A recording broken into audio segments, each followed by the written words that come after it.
శ్రీ సత్యసాయి జిల్లా హిందూపురం పట్టణంలో కనకదాసు జయంతి వేడుకల్లో పాల్గొన్న బీసీ సంక్షేమ శాఖ మంత్రి సవితమ్మ, ఎమ్మెల్యే బాలకృష్ణ. పట్టణంలో భారీ ర్యాలీ నిర్వహించిన మంత్రి సవిత, ఎమ్మెల్యే బాలకృష్ణ. చైతన్య రథంలో భుజంపై గొర్రెపిల్లను ఎత్తుకున్న బాలకృష్ణ.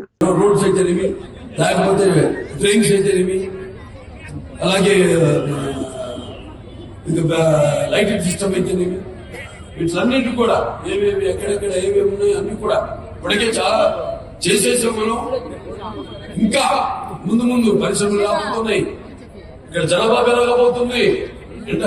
నేను ఢిల్లీ వెళ్ళినప్పుడు అందరికి వెళ్ళడం జరిగింది. గడ్కరీ గారిని కలిశాను. మన రోడ్ల గురించి మాట్లాడడం జరిగింది, డిస్కషన్ చేయడం జరిగింది. మన హిందూపురికి ఒక రింగ్ రోడ్డును కూడా ఆయన శాంక్షన్. హిందూపురికి భౌగోళికంగా 2 సార్లు చెప్పారు.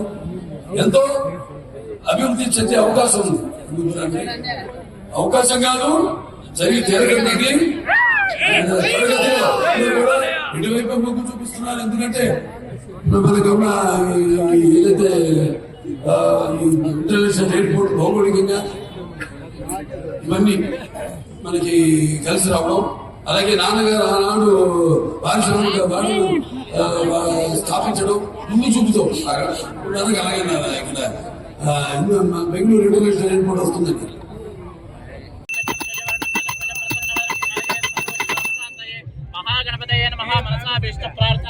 ఏదైనా మనం సాధించగలుగుతాం. ఇవాళ కనకదాస్ గారి 538వ జయంతి జరుపుకుంటున్న సందర్భంగా నా పూర్వ సోదరులందరికీ ఇక్కడే కాదు, హిందూపురమే కాదు, మొత్తం రాష్ట్ర వ్యాప్తంగా ఉన్న పూర్వ సోదరులందరికీ, మనకి పక్కనే ఉన్న కర్ణాటక రాష్ట్రానికి చెంది అక్కడ సోదరులందరికీ కూడా నా కనకదాస జయంతి శుభాకాంక్షలు తెలియజేసుకుంటున్నాను.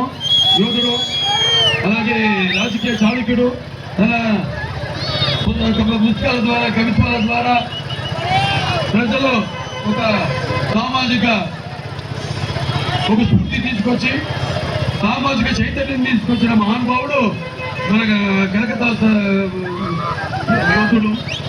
మరి అలాగే ఆయన ఈ భక్తి మార్గం ద్వారా రక్తానికి జాతి లేదు, మాంసానికి మతం లేదు, చర్మానికి కులం లేదు. ఏ కులమైనా చివరికి మన ఒక చేరుకోవాల్సిన మజిలి ఒకటే.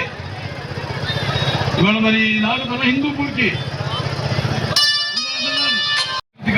సవితమ్మ గారికి, పరిమళ గారికి, అందరికీ